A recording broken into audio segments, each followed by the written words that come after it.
Okay, so now it's time to start with the actual window cleaning itself. Window cleaning and gutter cleaning are generally the two services that we offer most. So we get through a lot of windows, particularly in the spring. Generally speaking, people kind of balk or laugh at the idea of getting really good at window cleaning. They think it's something super straightforward and super basic.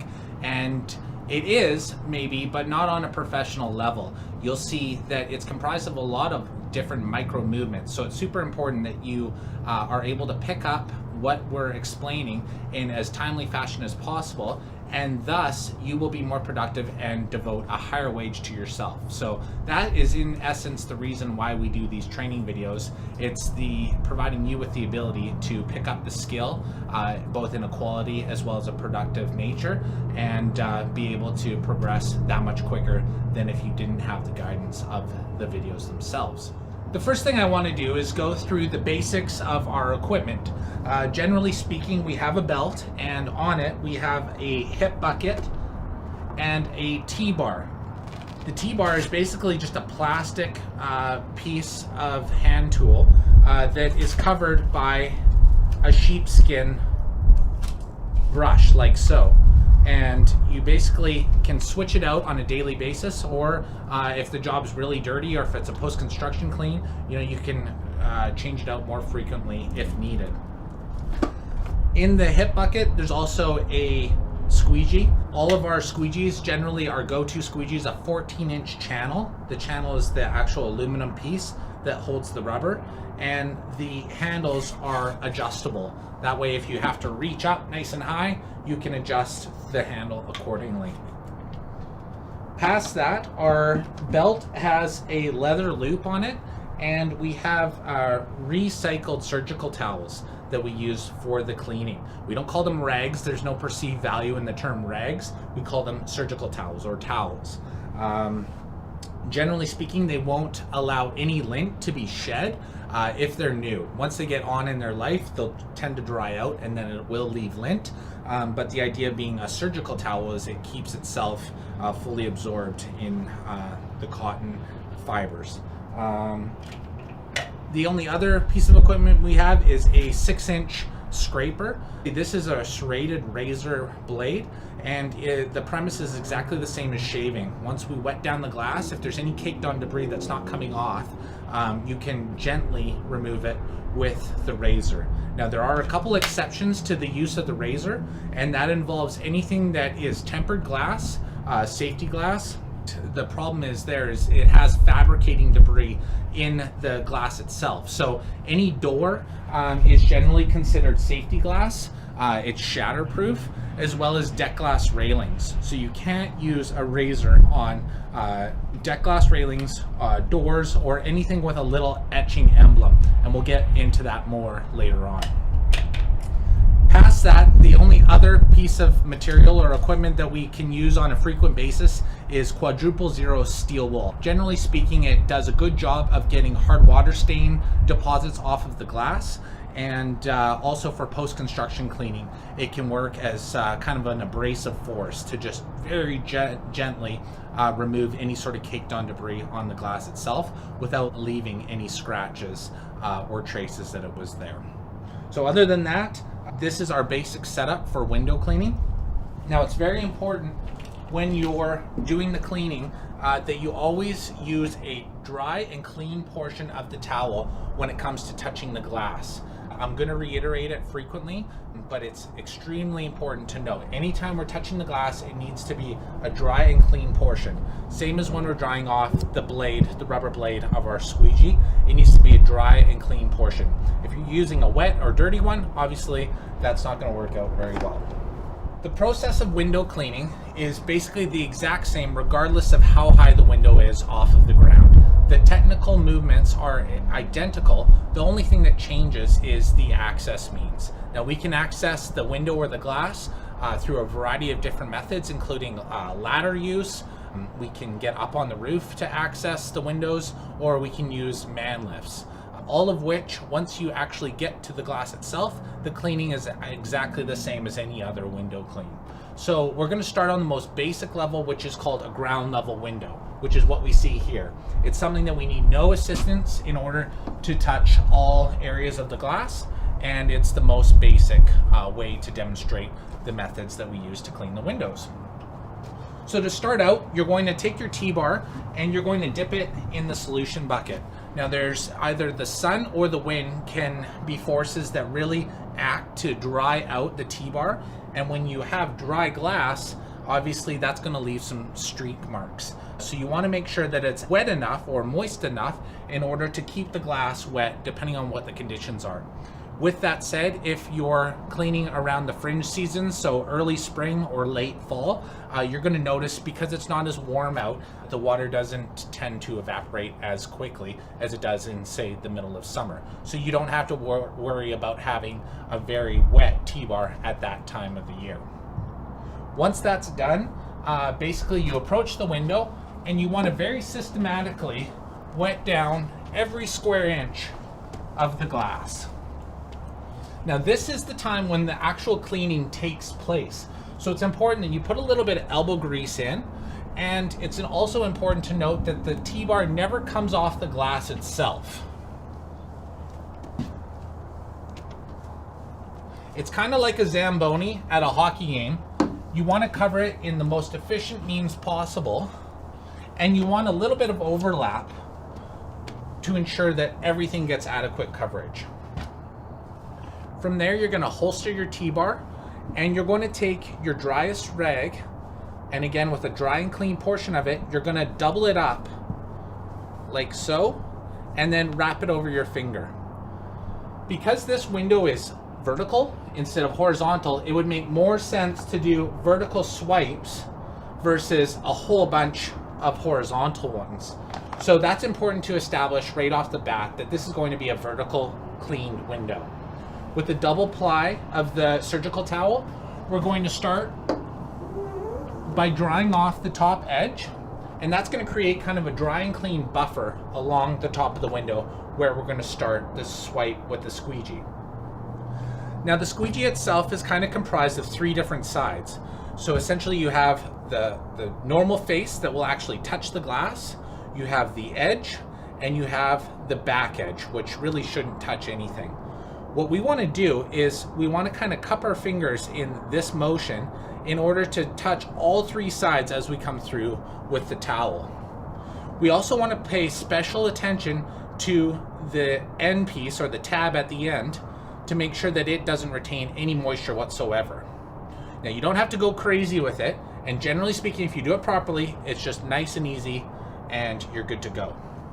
From there, we're going to make contact, and as soon as we make contact in the dry buffer zone that we created for ourselves, we're only going to want to go down. What we don't want to do is we don't want to make contact, come up, and then go down from there, because that's going to leave streaks and it's going to drag everything across the surface of the glass.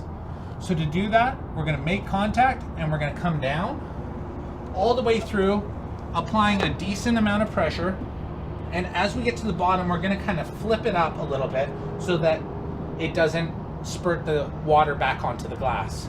Again, using a dry and clean portion of the rag, we're going to dry off the tab and the three sides, and we're going to overlap all by but say 2 inches or so. When we come down, we're going to kind of rotate it so that the water goes this way instead of this way. It's sort of like plowing snow. If we were to come down this way, of course it would partition the water into the dry and clean portion of the window, which is contradictory to what we want to be doing. We're going to dry it off one more time, make contact, and as we make contact, we're coming down all south, like so. From there, all the squeegee work is now done, so we can holster the squeegee itself, and we want to use, again, a dry and clean portion of the rag to get all sides of the glass cleaned up. It's built up along the bottom sill of the window, so you want to wipe that off, and you want to do it in a manner that doesn't allow moisture to travel back up onto the glass itself. Okay, so because this is our first window, all of our rags are of course clean and dry. Once we get into wiping a couple of the sills, however, we're going to find that they're now considered junk towels, or that's what we call them at least. What we want to do is we want to reserve those towels for doing things like around the sill, or you know, if there's spider webs or whatever. We want to keep them away from the actual glass itself once they've kind of been deemed to be dirty and wetter than the regular ones. And then we'll have like a dry and clean towel for the ordinary movements of the window cleaning itself. So again, to do the process, we're going to wet down the window in a very systematic fashion. All the scrubbing comes into play at this point, like so. With the dry and clean portion of the rag, we're going to double up, and we're going to dry off a buffer zone on all three sides, as well as the tab of the squeegee. We're going to dry it off and come through, and then when we make contact, it's only coming down, and we want to make contact inside of that dry and clean buffer zone. If you need to, you could even put your pinky down as a way, because sometimes, you know, making contact can be a little shaky. If needed, you can put your pinky down to brace yourself. When you come all the way through, it's not a slap at the end. You want to approach it nice and gently. And because I'm overlapping this way, this tip is going to be put into the air. Reason being is gravity is going to help to dry it, and we want it to be the driest, because if it's wet, the overlap section is now considered dry and clean, and we don't want to leave a streak there. When I come down, I'm going to partition the water to the left. And again, with the dry and clean portion of the rag, and you might have to change it, you're going to dry off the squeegee, and you're going to do your last one. Now near the end there, it was starting to get to the point where it was starting to dry a little bit. If it is windy or the sun is baking onto the glass, you might not be able to get through all three swipes before you have to re-wet down the window. Now the rule is you always have to start on a sill and you have to end on a sill. It can be top to bottom, side to side, or side to bottom. That's absolutely fine. But what you can't do is you can't just start and go mid-pane. That's going to leave a line as soon as it dries, and that's going to be very obvious to the customer. So what you can do, if there was ever an issue with the cleaning, or it was drying up too quickly, you can do just a portion of the window. And again, as long as we start on a sill and end on a sill, then all is well. And you just kind of pick up where you left off. The same holds true as if there was a mark like this. Basically, we have to start on a sill and end on a sill. So you can just basically start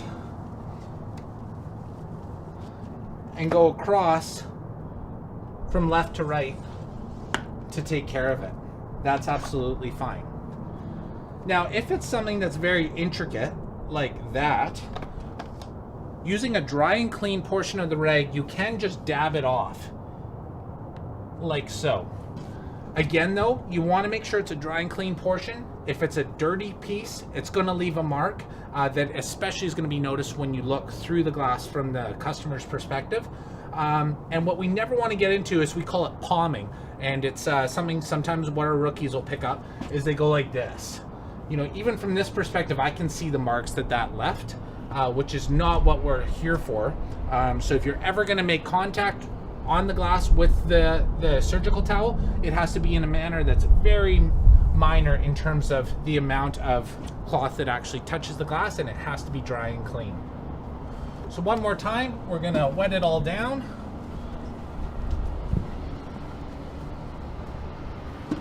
Dry and clean portion of the rag.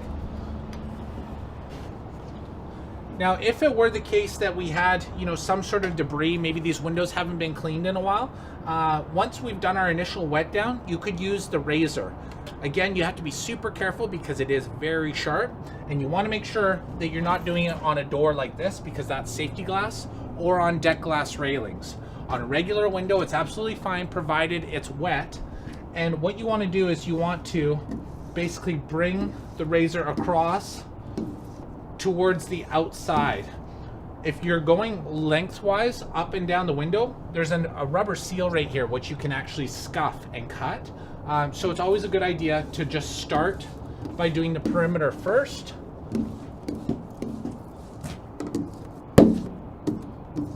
And here again, it's starting to dry up, so I'm just gonna quickly wet it down.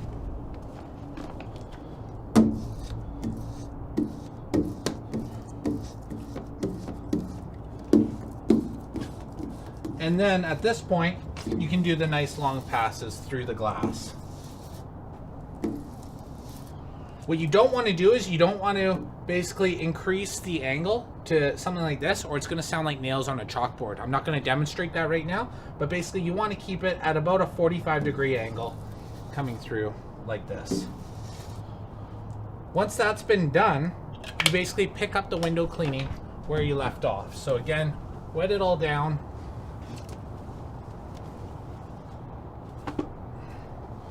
Dry off that top line. Dry and clean portion of the rag. Dry off the rubber. And we're coming down. One thing to note that we're keeping the same angle towards the glass as we go. We're not kind of making the swipe and then watching it go down and changing it accordingly. We're going to maintain the same angle to the glass as we travel across it. Like so. And finally, one more to finish up the window. Again, use your junk towel to get around the frames. And then for the actual glass, you can use the same towel as you've been using for the squeegee, which is drier and cleaner, to go all the way around the edges. What you don't want is to leave the window and then have it bead up and drip across your nice clean window. Like so. And if needed, if you can't quite reach it, you can just always wrap the dry and clean portion around the squeegee in order to reach it a little easier. Like so. Now that the window's been completely cleaned, all the frames have been wiped down, it's super important that you do the most important final step, and that is to check over your work. Basically, there's no point in having a professional company come in and clean your windows if you're going to leave poor or inadequate quality window cleaning behind. So in order to check, what we want to do is we want to get down low and look up at the glass, and that's going to get a bit of a reflection. And it's good to do that from a second vantage point as well. And you're going to notice any sort of streaks, any drips, and at that point you can correct them. It's not a big deal if you have to clean the window twice or even 3 times when you're just getting started. What is a big deal is if there's an issue like that and it's kind of just checked off as okay, and then we go to the next window, of course the homeowner's going to have an issue with that. It's no different than if they're buying a sweater, say in a mall, and they get it and it's dirty and you know it's got holes in it and whatnot. You're not going to feel like they got very good value, right? And the same holds true with service and quality in terms of the window cleaning. So if we notice something like that, of course it's time to correct it before we move on, and then we can feel much better about the quality that's being given to the customer. Okay, at this time we're going to show you how to clean deck glass railings, or as we refer to them, DG. Lots of times the panels are installed across the deck, and obviously they're going to get dirty, and anytime we're doing the exterior windows, generally speaking, the customer will have us do the deck glass railings as well. A couple things to note: it is safety glass, so you cannot use a scraper on the pane of glass itself. Sometimes if you have barbecue grease or anything else caked on, you can use steel wool, but you cannot use a razor blade on the deck glass railings. To start out, you're going to use your junk towel, and because we're going to be leaning over, you just want to wipe down the top railing like so. And generally speaking, it's good to have a T-bar that is quite moist for this sort of work. In order to make sure that our gear doesn't bump our final product, what we want to do is we always want to clean the outside of all the deck glass first, and then we do the inside as well. It's the more difficult side, so it's always good to get that over with. So to do that, basically you're going to just lean over,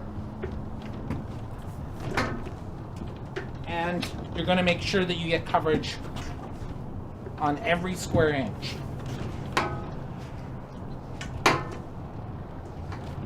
From there, the process is exactly the same as the window cleaning, except we're going to be doing horizontal swipes. So you got to start at the top, coming across, nice and gentle. When you pull the squeegee away, you want to make sure that it doesn't drip on your newly cleaned glass. And when you make contact, it's coming straight across. And then the nice thing about these squeegee handles is they can actually pivot. So when you got a bit of a reach, either top or bottom, it's good to have a squeegee handle that's fully extended. And we're going to come all the way across like so. Again, we want to avoid the drips on the clean, dry glass. We're going to get the edges like so. And generally speaking, what we find is the dirtiest side of the deck glass is actually on the inside, contrary to what a lot of people might already think. So once we've done all of the outside windows, we would then do the inside of the deck glass. And again, the process is the same. You'll notice a high degree of difference in terms of how dirty they are based on how regularly they get cleaned. But they do generally clean up really nice. Worst case, if you have to use steel wool, if there is any sort of plant debris or caked on debris, that can work as well to get it all taken care of. Then you want to make sure you get the edge, especially the top one. You could see it was already starting to drip down. All the sides and the top like this. Generally speaking, deck glass is actually quite forgiving because of the vantage point of how it's viewed is coming down. It's much easier going than, say, a window at an elevated position where there's sun behind it, and the sun usually brings out any sort of imperfections in the cleaning. That's just not something we have to deal with the deck glass. So as you can tell, it cleans up really nicely. From here, obviously, just taking a step back, I would just get this frame cleaned up, and then we're good to go. The important thing to note is deck glass is about speed, and the quality generally follows quite easily. So usually we're aiming for 2 minutes per pane to clean both sides. So it's important that you keep up with that pace in order to get through the job very efficiently.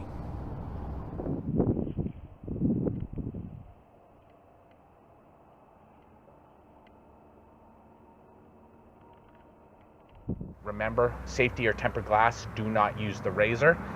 Steel wool will never do any harm, provided that it's a new enough piece of steel wool. What you want to avoid is over time the steel wool has a lot of surface area and it will begin to rust. So it's super important that you avoid using an old piece of steel wool, or else that crustiness that you'll find in the rust will be hard enough in order to scratch the glass. So that's certainly something that we want to avoid.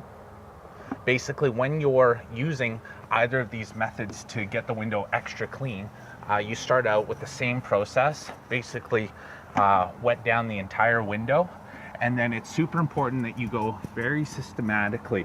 So what I like to do is go around all of the perimeter, right into the corner, all the way around the window. And then from there, it's just a matter of very systematically tracing over the glass. And what I like to do as a rule is basically overlap everything by a half. So essentially each strip is going to get covered twice. Something similar to like this. And it's really important because if you miss anything and you are kind of removing hard water stain or any sort of caked on debris that's across the entire window, it's certainly going to show. So just like that, everything's been covered. Then I like to do a couple just big swipes. And depending on how dirty the glass is, will dictate how much force and how repetitive you have to get. Past that, it's just a matter of drying off the glass with the squeegee. And then you're good to go. So when we're doing interior window cleaning, what I like to do is put the bucket of solution right near the front entrance door. Reason for this is if you're working inside, you don't have to put on your shoes to go track down where your buddy is working with the bucket. So if we can make this a centralized location, we want to make sure that we put it off to the side so that if somebody comes out of the door, they don't step into a bucket of solution. And then anytime you're going inside, you want to put your shoes off to the side and very neatly. You know, we're not the type of company that just flings off our shoes and moseys on in. We want to do everything in a very professional manner. Past that, it's always a good idea to ask the homeowner if they're okay if you come and go as you need. That alleviates the requirement to have to knock and awkwardly ask time and time again if you can come and go. Whereas if you just clear that up right at the beginning, can we come and go as we need, then most times they're totally fine with that, and it allows for a much more efficient job to be done. Okay, so at this point we're going to be doing some interior window cleaning. Now there's a couple things that you want to keep in mind when you're working inside of somebody's home. Number one, the applicator that we're using, you want to virtually take off all of the water that is on your tools. Of course, when you're working inside, things like eggshell paint, people's carpet, or even their knickknacks are very vulnerable to damage, so we have to be very aware of that. When you arrive at the window that you're going to be cleaning, you want to clear off any sort of knickknacks that they might have on the sill and be very gentle when you're handling them. Unfortunately, it has been the case in the past that not enough due care was used, and as a result, we broke something that was on the inside. People do know that we're coming, but it's important that we still be as careful as possible when we're handling their furniture or their ornaments or any sort of property. So to start, I'm going to remove these and just set them off to the side so that we're able to do the cleaning.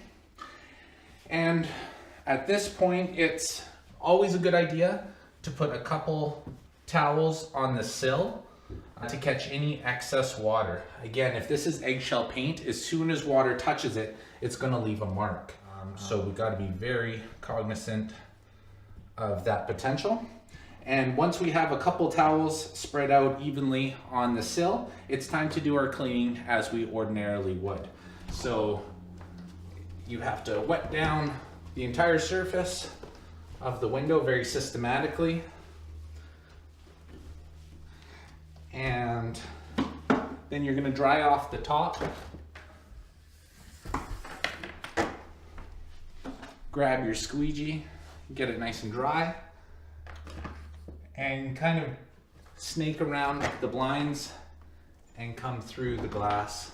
You can kind of dab it down on the sill, and I'm going to make a couple more passes and one final one to complete the cleaning of the pane of glass, just like so.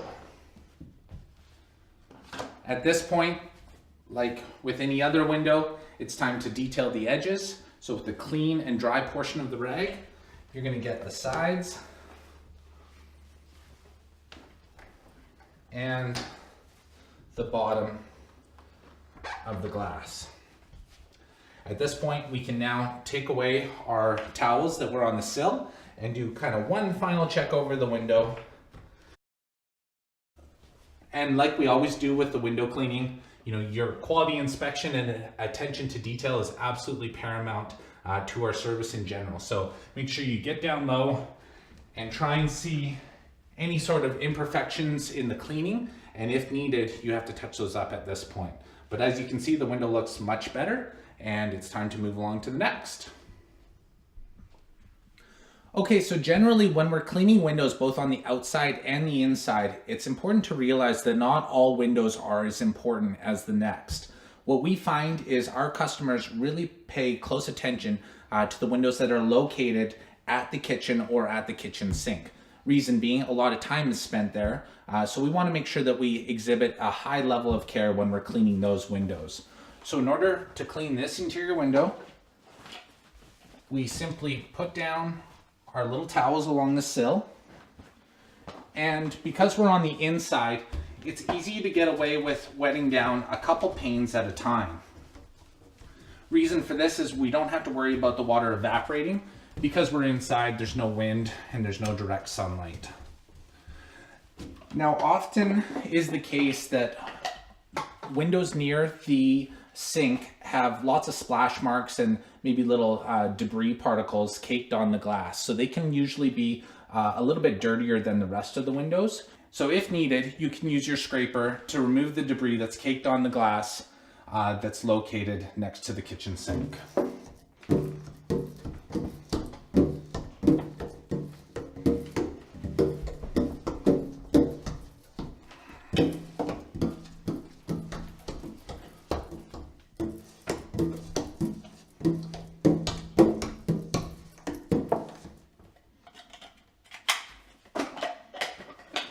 From there, we're going to essentially restart the cleaning process. So we're going to wet down every square inch of the pane of glass on both sides. We're going to use a clean and dry portion of the rag. And if needed, you can get up on the counter. The main thing is that you're comfortable, so you're able to go through the motions of the cleaning easily and effectively. Dry off the 3 sides of your squeegee rubber. Make contact and come down across the glass right to the bottom. And then on your overlap swipe, you're going to do the same thing.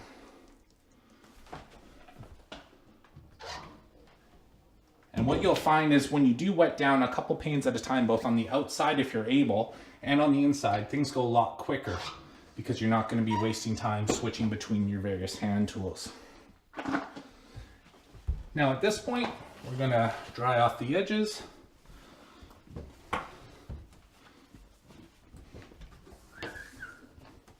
And as you can tell already, there's a huge transformation because those windows were quite dirty. We can remove the sill towels and then just give a good wipe of the lower edge of the glass. And then it's important to always give special preference to the track. Basically, if you wipe through a few times back and forth with a towel, it's going to get any of that dust, or sometimes there's insects or any other sort of debris out. You'd be surprised how many customers are sensitized to those tracks. So it's important to realize that it is a part of the window when we're cleaning windows. And there you have it. That's how you do an interior window as well.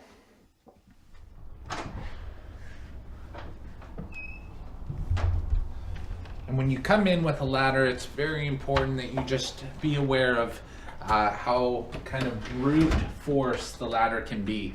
Anytime you're working around a door, it's always a good idea to lock it so that if you're working up on a ladder, no one comes barging through the door and potentially knocks you off.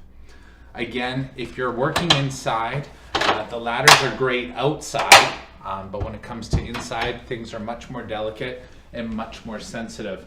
So it's a good idea to always wrap the tops of the ladders with some cloths because the paint on the walls, particularly if it's eggshell paint, can scuff very easily despite us having bumpers on our ladders. So to do that, I like to just grab 2 rags from the van and just lightly drape them over top of the portion of the ladder that's going to make contact with the wall. From there, we can just set it up as we ordinarily would, provided that the cloth makes contact with the wall.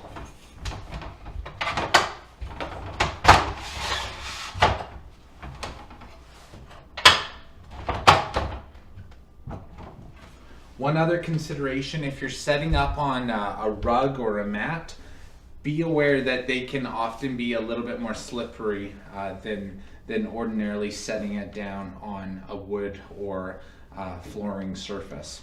So you just want to be aware of that. This one's a rubber base, so it's not a particular concern, so it should be fine. And past that, we're just going to check our 4:1 ratio. This looks good. And now I could go up in my sock feet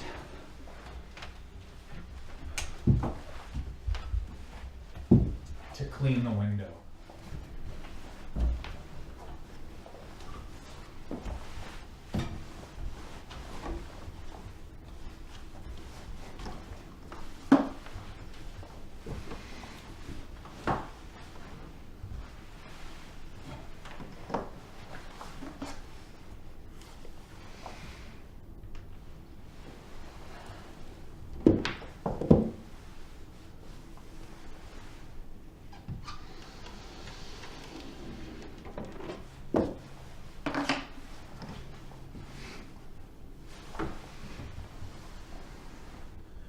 So it's just really important to realize that when you're inside somebody's home, everything is much more fragile and delicate than it is when we're working outside.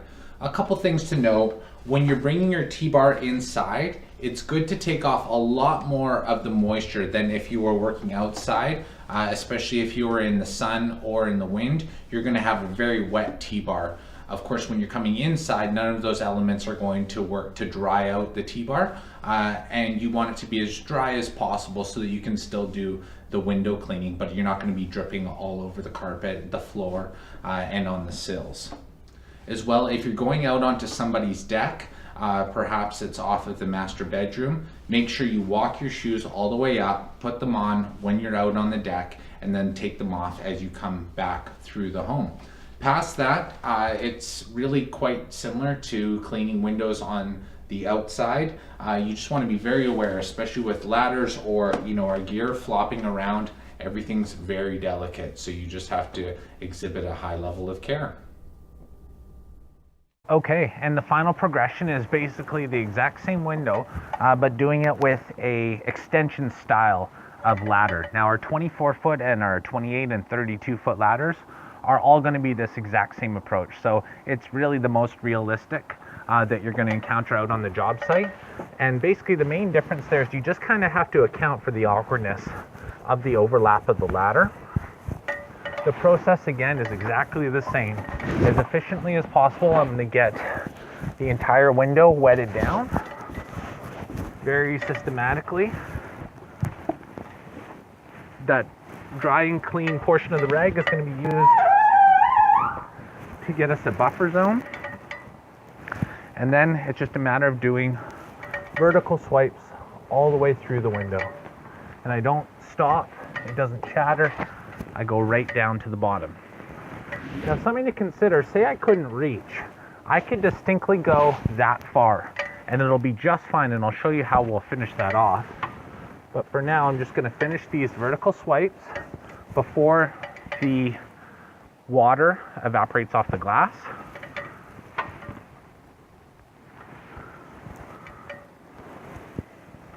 Like so. Now I can easily dry off the edges. Again, dry, clean portion of the rag is an absolute must. And then what I can do is I can come down, because I couldn't, in theory, reach all the way to the bottom. Again, what I can do is I can just do one final swipe to complete the window from the ground, and it's completely reasonable to do so, because sometimes the pieces of glass that we clean are just simply too large in order to do one final pass. And get that sill all cleaned up like that, and that's it. We're good to go.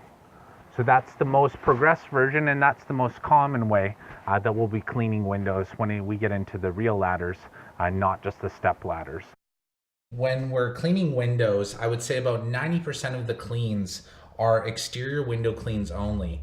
And in that circumstance, we ask our customers in advance to remove their screens if the tabs face inward and we're not able to access them from the outside. In the rare occurrence that we're actually cleaning the inside windows, or if a customer has mobility issues and they need assistance in removing their screens, we absolutely have no issue whatsoever in helping them to remove the screen. So I'm going to demonstrate how we remove screens now. Basically, what you want to do is you want to unlock the window and you want to open it fully so you're able to maneuver around freely, like so. At this point, you're going to notice there's generally tabs. Sometimes they can get weathered and brittle and they can actually break off, but in this case, these tabs are still intact.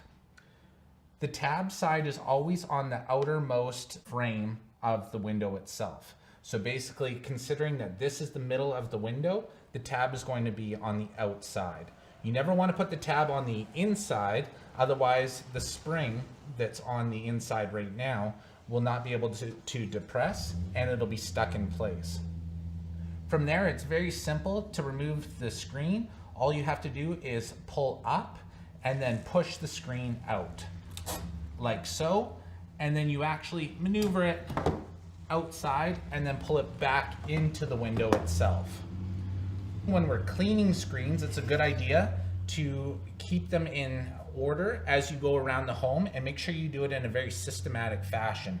Reason for this is when you go to return the screens into their window, it can be very confusing if they're all jumbled up into a mess. And sometimes you'll find that all the windows in the home are very similar, but they're not identical. So it's important that you keep the screens straight as to which window they pertain to. In order to return the screen, you simply do the reverse. So these little springs are going to go on the inside of the window, and you want to be careful not to drop the screen itself. There's actually a little pocket along the inside where the spring goes, and then you're going to pull up and pull in at the same time. At that point, the screen is now back in place, and there's an amount of tension that'll keep it in place. From there, you're going to close the window and always make sure that you lock it in place so that the home is secure once we're done cleaning the windows. Okay, and this is an example of a horizontal window. Basically, the concept or the idea is exactly the same when you're removing the screen. To start, you want to bring the blinds all the way up. You want to unlock the window and you want to open it all the way. From there, you'll notice that the tabs are again on the outside. So you're going to pull in as well as push out at the same time. Like so. And then we're going to allow the screen to actually go out before we bring it right back in to the home itself. At this point, it's really important that you go around and take out the screens before you start the exterior windows, because of course, we're not able to access the exterior glass before that's done. Like I said, it's very important to keep them very organized in a systematic fashion. And what I would recommend is now just setting them along the outside entranceway or maybe in front of the garage in order for them to be cleaned if the screen cleaning is part of the work order. This allows everything to stay very organized and straight, and then basically the last thing to have happen on the job will be replacing the screens after all the cleaning is done on the outside and the inside. So if the work order for the job includes screen cleaning, what we're going to do is we're going to round up and remove all the screens from the various windows. And again, we're going to keep them in a very systematic order and bring them outside to the entranceway or in front of the garage. From there, what we're going to do is we're going to need our solution bucket as well as a hose and nozzle hooked up. The first thing you want to do is rinse it off very quickly using like a fan mode with the nozzle. From there, you're going to use the T-bar and you're just going to scrub it down on both sides. And you want to kind of include the frame and get it nice and soapy, like so. We're going to do the same on the other side. And you want to be aware that screens are delicate and they are breakable. So you want to, although we're cleaning it, you don't want to go too crazy.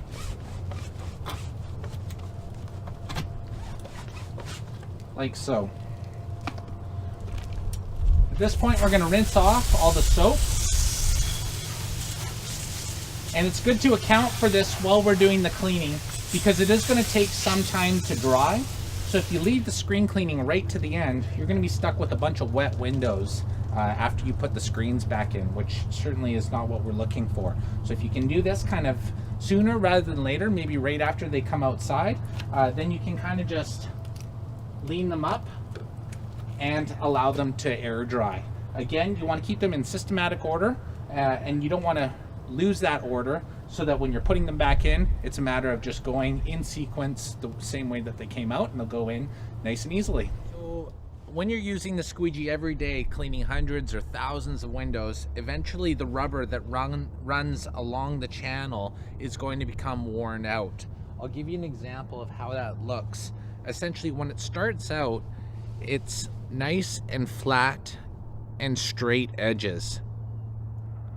Over time, it gets really beveled and worn down, and eventually what you're going to have is like a nick, and that of course will not allow the squeegee to partition water away from the glass properly as soon as it becomes worn.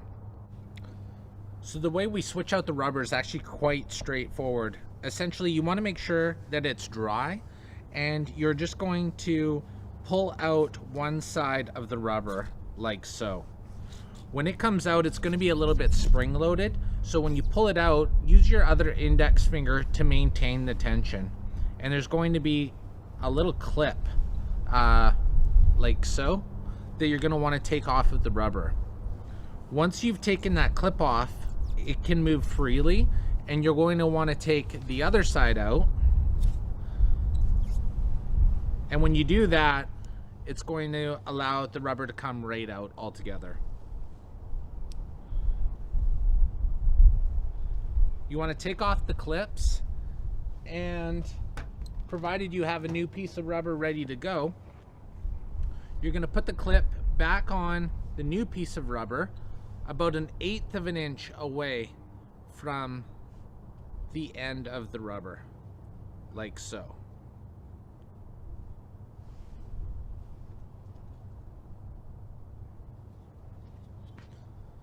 At this point, you want to thread the rubber through the channel of the squeegee.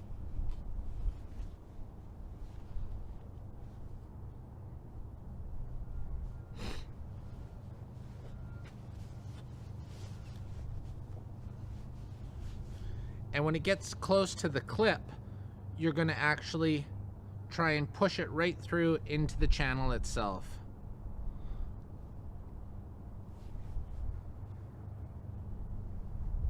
Like so. So you're left with a squeegee rubber that's now in the channel with about 1/8 of an inch gap at the end.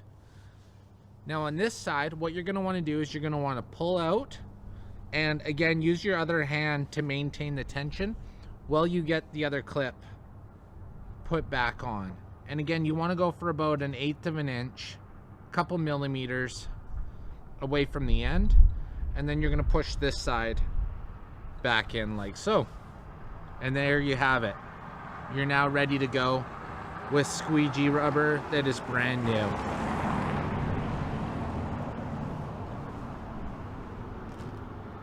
The same holds true with the razor. Over time, the razor is going to get potentially dented, or it could rust up. And if we're cleaning stucco off of glass, it can really weather the razor blade itself. The way you switch out the razor blade is there's always going to be this little tab on the side. What you want to do is you want to flip it up and then push it in. Now, always be aware that it is a razor blade and it's super sharp, so you want to use something to kind of push it along through the track. And when you're handling it, make sure you use caution when touching it. It is a double-sided razor, so both sides have a serrated edge. And if it's the first time you're switching the razor blade, you can simply swap it over. In this case, this one needs to be completely switched out because both sides have now been used. So what you're going to do is, in each van, you have a little plastic container full of razor blades. So you're going to grab a brand new razor blade. You want to make sure that it is in fact new, and that it doesn't have any rust or any chips or anything like that. The little insert that came out of the razor blade has 3 circle tabs. So all you got to do is align the circle tabs of the razor onto the insert like so. From there, all you have to do is basically the opposite of popping it out. So we're going to thread the razor insert back into the razor, and again, being very careful not to allow yourself to get cut, you're gonna push it right back in until it clicks right at the end. At that point, you can put the blade cover back on and you are good to go. Again, if you needed to swap this one out now, you could simply switch it or flip it in the same insert, and you'd have a brand new razor blade ready to go.